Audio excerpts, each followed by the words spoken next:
Welcome back, learners. Today in this video we will be discussing your herpes viruses. So we will be discussing in this video herpes viruses. So I have taken this picture, right?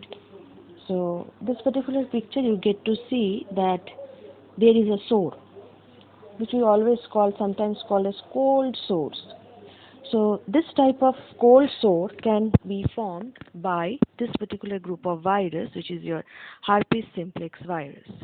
So today our topic of discussion will be one of the virus which causes some of the devastating disease, which is your herpes simplex virus. Now moving on to the introduction.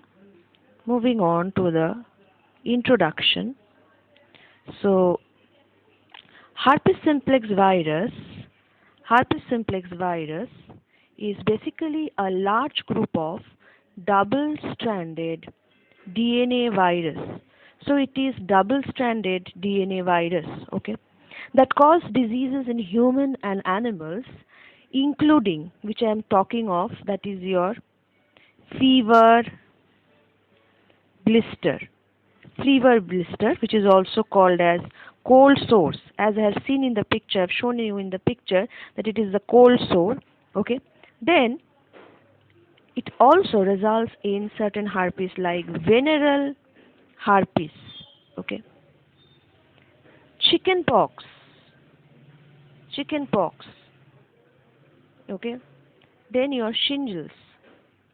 So herpes simplex virus, a group of virus which causes various types of disease like your fever blister, venereal herpes, chickenpox, shingles.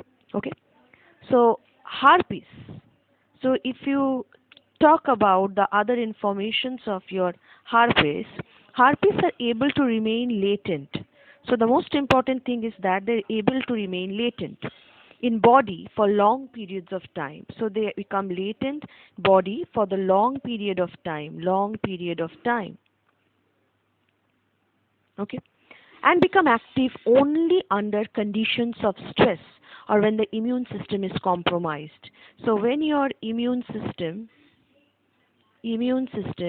is compromised, then only they are basically activated. So the latent herpes viral genome replicates in steps with host cell genome. Both herpes simplex, the virus that cause fever blister, and your genital herpes, and varicella zoster virus, the cause of chickenpox and shingles, are able to remain latent in the neurons. Students, I want to highlight one thing over here, that is your neurons.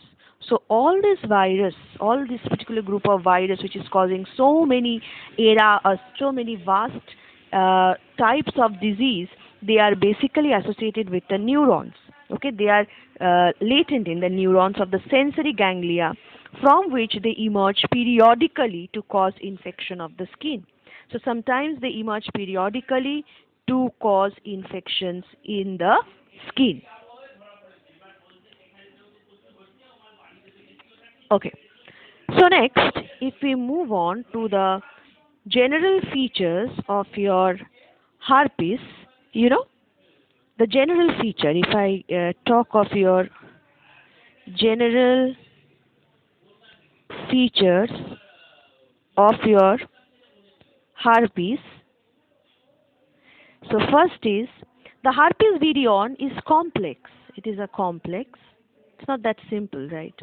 Consisting of four distinct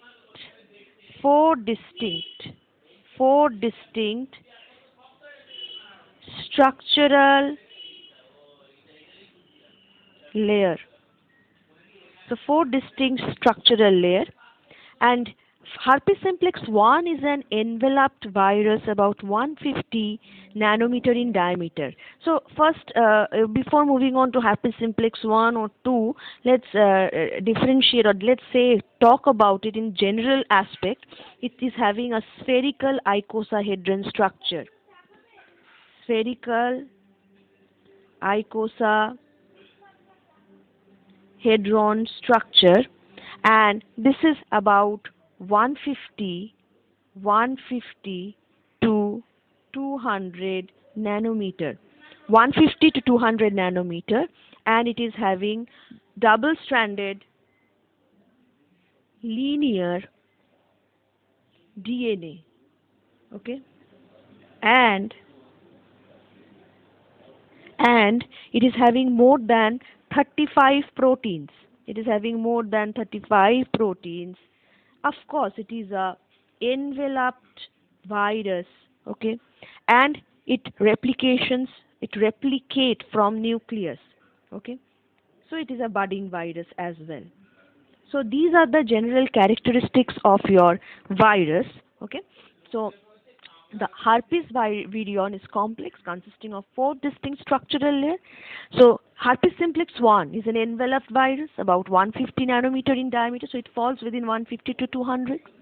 The center of the virus is called the core, which consists of a double-stranded linear DNA.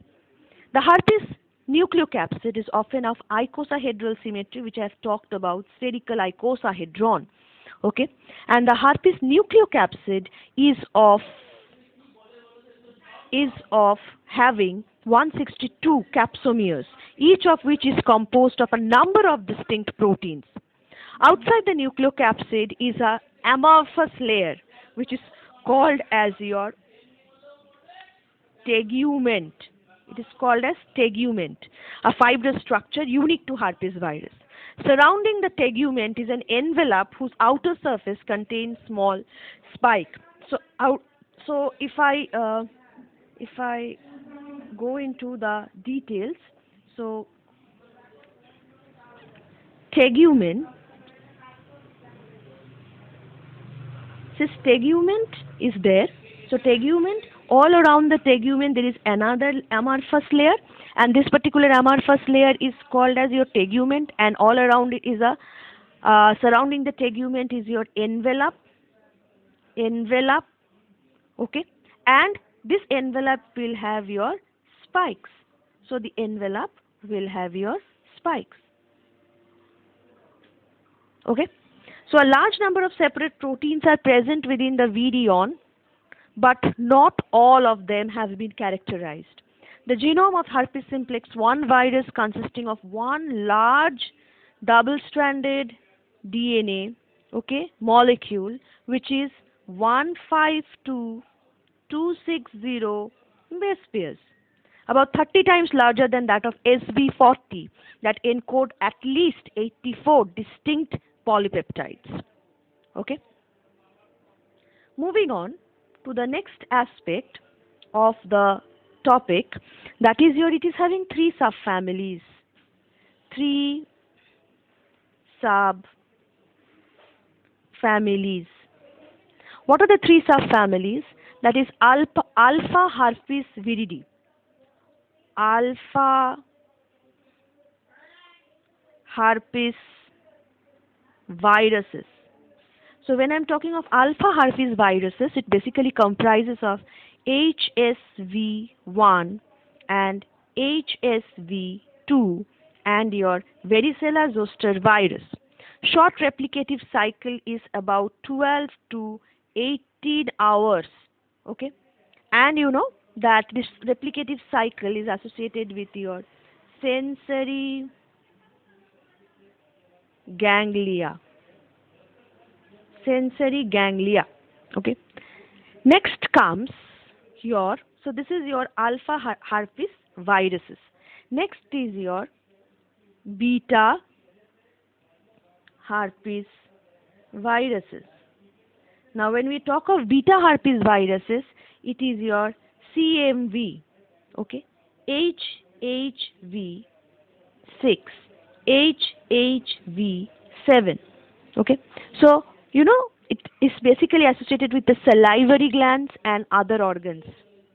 So salivary glands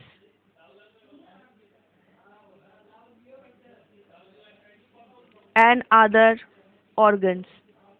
Okay. Next comes your gamma herpes virus. gamma herpes virus, Epstein-Barr virus, HHV8. Okay, so it's a narrow host range. The virus is having narrow host range and lymphoblastoid cells associated with your lymphoblastoid cells. Lymphoblastoid cells. Okay. So species are HSV1, HSV simplex, herpes simplex virus 1, herpes simplex virus 2, varicella. This varicella which I am talking about, varicella. Do you know what is varicella? I think you know about varicella. Chickenpox, varicella zoster, varicella virus, that is your HHV3. Okay. Then Epstein-Barr virus, EPS, Epstein-Barr virus, that is your HHV4. Cytomegalovirus, HHV5. So like that, there are many. Kaposis sarcoma virus, the causative agent, it's an oncovirus which is a causative agent of a type of typical skin cancer in an AIDS patient, right? And that is again your HHV8. Okay. So next we will move on to the viral replication. Viral replication. So herpes infection occurs following the attachment of virion to specific receptor. So this is the virion and that is attached to the specific receptor. Okay. Now, following fusion of the cytoplasmic membrane with the viral envelope, the nucleocapsid is released into the cell. So when the virus basically fuse with that of the cell, the nucleocapsid is released into the cell and the nucleocapsid are transported to nucleus. So suppose this is the nucleocapsid, so they are transported to the nucleus, and in the nucleus where viral DNA is uncoated. So in the nucleus the viral DNA is uncoated. Okay, so the DNA is uncoated. Proteins in the viral particle inhibit macromolecular synthesis by the host. So following infection, 3 classes of mRNAs are produced. So first let me draw the whole thing and then you will be able to understand the process.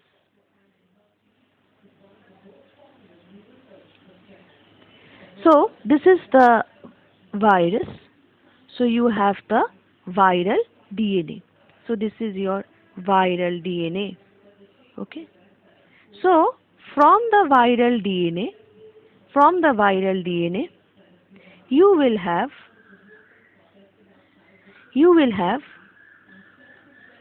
mRNA which will produce certain proteins. So it will produce certain proteins. Okay. So you will have actually 2 mRNA, that is your this is the first one, and then I will be drawing the second one. So this is your second mRNA, and again you are having some type of protein.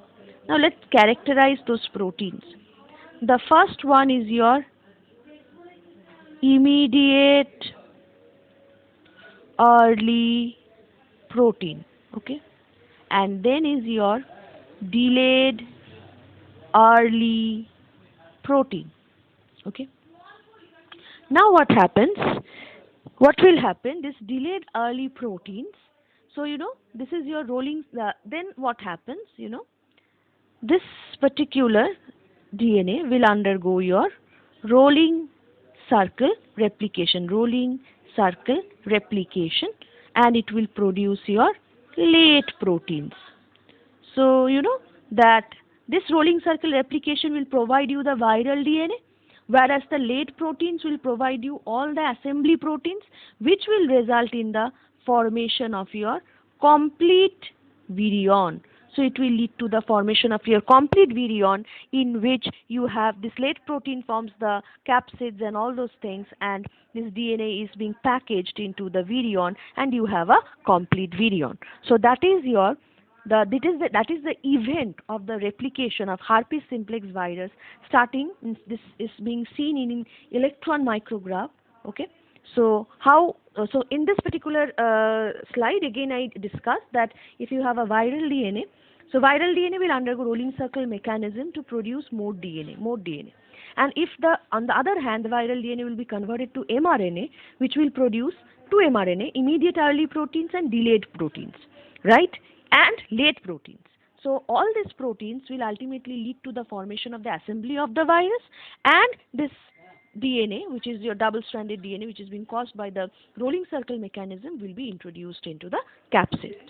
So that is why they are saying that following infection, the three classes of mRNA are produced: immediate early, which encodes 5 regulatory proteins; delayed early, which encodes DNA replication protein including DNA polymerase; and late protein, which encodes structural protein of the viral particle.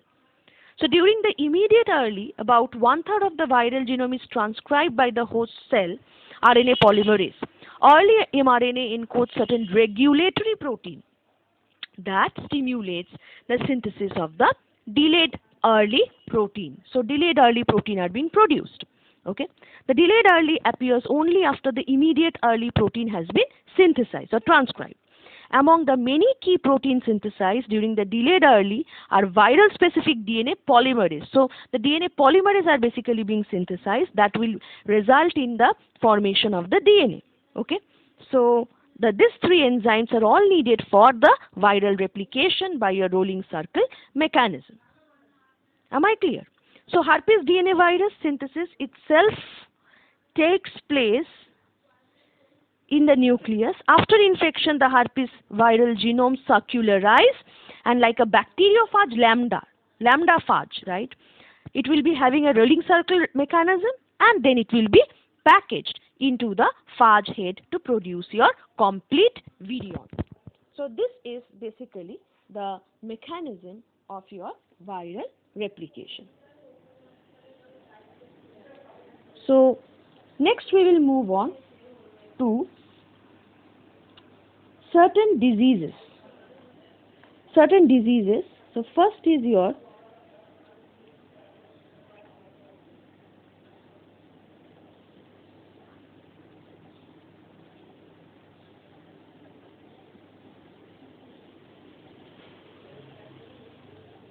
acute gingivostomatitis. Acute gingivostomatitis. What is acute gingivostomatitis? Acute gingivostomatitis is a common manifestation of primary herpetic infection. So it's a primary herpetic infection. Okay. The patient experiences pain and bleeding of the gums. So it's a 1 to 8 millimeter ulcer with necrotic base. Okay. Neck glands are commonly enlarged, accompanied by fever. So glands are basically enlarged, and that is being accompanied by your fever. Usually a self-limiting disease which lasts around 13 days. So it's a self-limiting disease which lasts around 13 days. So oral herpes simplex primary infection. So you will have an acute herpetic gingivostomatitis, right? And that is basically seen near the lips, etc. Next comes another aspect that is also associated with your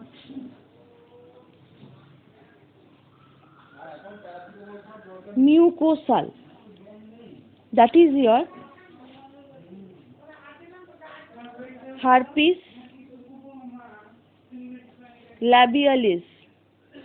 Herpes labialis, which is also called as your cold sores. Okay. So herpes labialis, cold sores, is a recurrence of oral HSV. So it is actually recurrent. That is not the primary infection. So 45% of orally infected individual will experience reactivation. So those who have oral infection, they will have a reactivation. Okay. The actual frequency of recurrence varies widely between individual. So what happens is that you will have tingling, warmth, or itching at the site usually heralds the recurrence. Around 12 hours later, redness appears. So 12 hours later, what happens? When there is tingling, warm and itching, after 12 hours, there will be a redness. So after there is a redness, then it will be followed by papules and vesicles. So it will be followed by your papules and vesicles.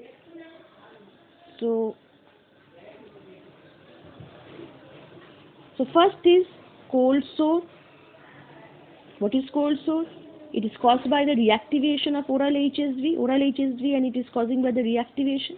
You will have tingling sensation, warmth and itching, and then after 12 hours later you will have redness followed by your papules and vesicles. Am I clear? So if I recapitulate all the symptoms are sores on the outside of the cheek or gum. So let's write it down. Sores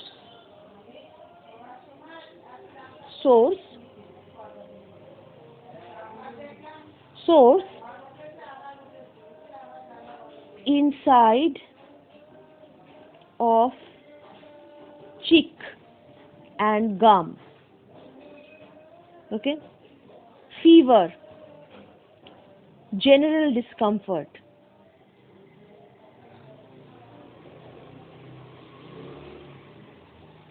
like uneasiness or ill feeling. Uneasiness and ill feeling.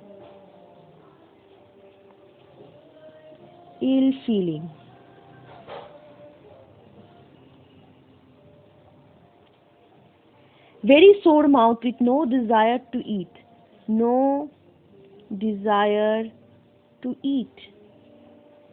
Halitosis. What is halitosis? Halitosis is basically bad breath, not able to chew or swallow. Okay. So this is about your mucosal herpes. Okay. So next we will move on to your ocular herpes. HSV cause very important aspect, corneal blindness. It causes corneal blindness, which is followed by primary HSV keratitis, dendritic ulcer, recurrent HSV keratitis, HSV conjunctivitis, acute necrotizing retinitis, chorioretinitis, and uncommon but serious manifestation. So, corneal blindness, which is devastating, right? Primary HSV keratitis. Okay.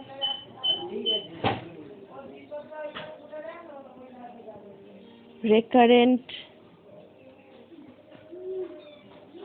HSV keratitis, then HSV